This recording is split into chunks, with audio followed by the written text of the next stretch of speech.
Good morning, good afternoon, good evening, all. It's Bear here, and I'd like to welcome you to my YouTube channel, aboxwithnolid, a channel dedicated to not only bringing awareness, but really delving into learning about how to truly heal from complex trauma and how to grow and manifest a productive life. Now, I'd like to welcome you to a new playlist. I kind of laying this channel out in playlists so I can group relevant videos together to make it easier for you guys to navigate.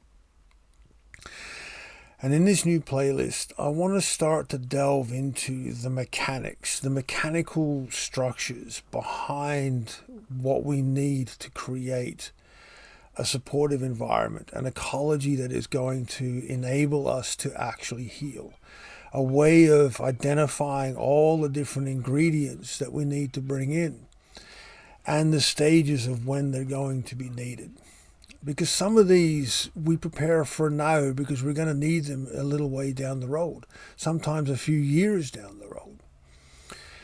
So having a way of thinking, which is an older school way of thinking, of this planning, of gaining an understanding of how the ecology of the world works. I'm talking about the ecology of people. I'm talking about the ecology of the world.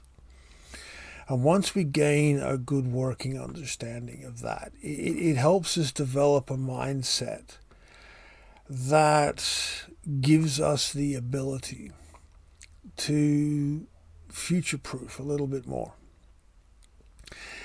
and to gain enough resources for down the road. Now, one of the things I've learned throughout my own healing journey is everybody has a point of view, everybody has an opinion, and everybody has advice. And a lot of that advice is really, really good. But the difficulty lies that if you don't have a base to put that advice to, it gets very confusing. And we slip into trying to be part of another person's way of doing things, which is a natural predisposition to anyone who's gone through trauma, particularly early childhood. And that's something we don't want to do. The whole point of healing is not reinforcing our dependencies, but creating our own ecology that can grow with the ecologies around us. So I find it very useful to look at things from a garden perspective. It just makes sense. Everybody has been exposed to gardens. You walk out in your towns, your communities, you see gardens. There's gardening shows. There's plenty of ways to get a very good working understanding. And this has got nothing to do with size or scope. It is just purely a context, a way of looking at what you're going to plant and how is it going to work. Now, when we look into a garden analogy, we need to have an understanding of the mechanics behind the garden. No, I'm not going to teach you to become a horticulturalist, but having a basic understanding of how a garden works will help you think of the layers.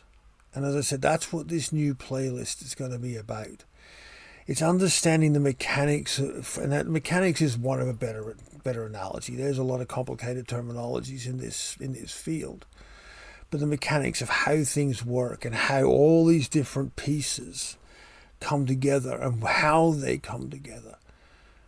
What pulls them together, what holds them together, is how productive your garden, your healing, and your life is going to be.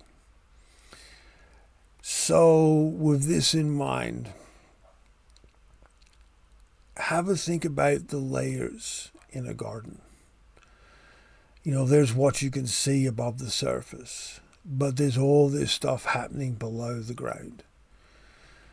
You know, you can go down a hell of a long way, which depends on the depth you want to do. That's why this is such a good analogy. But remember how I raise the belonging all the time. Now, an excellent way to view this is do a little bit of research. Watch a couple of YouTube videos on mycelium. It's this network of roots, of a fungal network, but it is a base, essential element of everything in nature. It is pathways of communication. That is the belonging. And with a healthy garden, the mycelium will go out for hundreds, if not thousands of miles. They've done studies on this. So all these different ecologies are all being fed and linked into this one mycelium. And that is an excellent way to look at the belonging. Having that work and function in your life. Now also, I'll do a couple of notes here, is thinking of things along with a garden mindset, where you place things and how things integrate and how things support each other, different plants, different rocks, water sources, protection from the extremes of weather, all these different things all play a part. And that is why this analogy works when you're looking at healing trauma, because it's literally a plug and play. And all of us know that when we're planting gardens, some things work, some things don't. But you literally can grow anything to support your healing journey as long as your ecology supports it. So it's not about wishing or looking at or copying or emulating to try to bring it in. It's not about creating a dependency on somebody else's ecology to provide. It's learning from their ecologies and asking yourself, how can I create this in my own?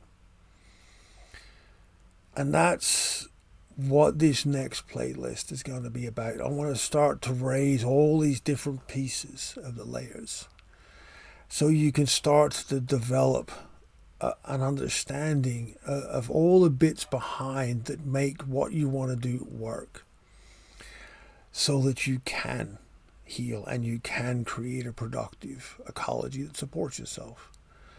Now, I learned this the hard way, and one of the aspects of early childhood, and particularly adoption related, because we're placed in a family that's not biologically ours, we are automatically taught to depend on another's ecology.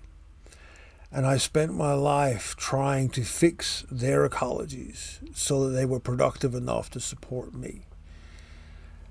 Never going to happen, because I'm not them and they're not me. They're never going to see things the way I see things, and I'm never going to see things the way they do. And the reason I raise this is trauma creates dependencies. When we go through significant trauma, because all of our structures of safe have failed us, everything we believed that could protect us or we could do didn't work, we have a natural tendency to become dependent upon others' ecologies. And that's not healing, because depending upon how productive their ecology is and what they require to balance out us taking things from their ecology is whether it's healthy or not, long term. Short term, sometimes it's well and truly necessary. We all need to lean on each other sometimes, but we cannot do it long term. We need to grow our own. And that's why thinking along the lines of a garden will help you start to see what it is you can do so that you can heal, so that you can manifest everything you want in your life. Because for me, the key to manifestation is that if your garden can support it or grow it, you will have it. And if your garden is not capable of supporting or growing it, it can support what you need to get to the garden that will. Because sometimes if you want to grow a tropical plant and you're living in the Arctic, you're going to have to move locations. Well, technically you don't. You've got grow towers and greenhouses and all of that, which is why this garden analogy works, because we can create environments outside of our natural environments. We might have had a really shitty childhood. We might have had a really abusive childhood, but we can grow a productive life if we learn how to change our garden. So even if we want to grow tropical plants and we live in the Arctic, we provide the ecology. We provide everything that's needed to grow those plants. We can. So if we provide within ourselves what we need to heal, we learn and gain the knowledge, we gain the understandings, we do the shadow work, we do what is required, we will get there. And as long as we do one thing a day, that is key.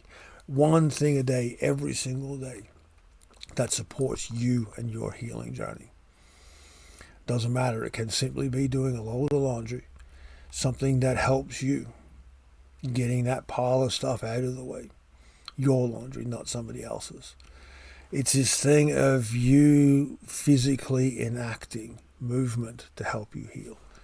And as I said, that's why this analogy works. So as always, I look forward to your feedback and your comments, the emails there for your questions. And I look forward to sharing this next playlist with you. As always, be kind, be gentle. Take the time. Really take the time and value your journey. Value you. And I'll see you next time. Hope.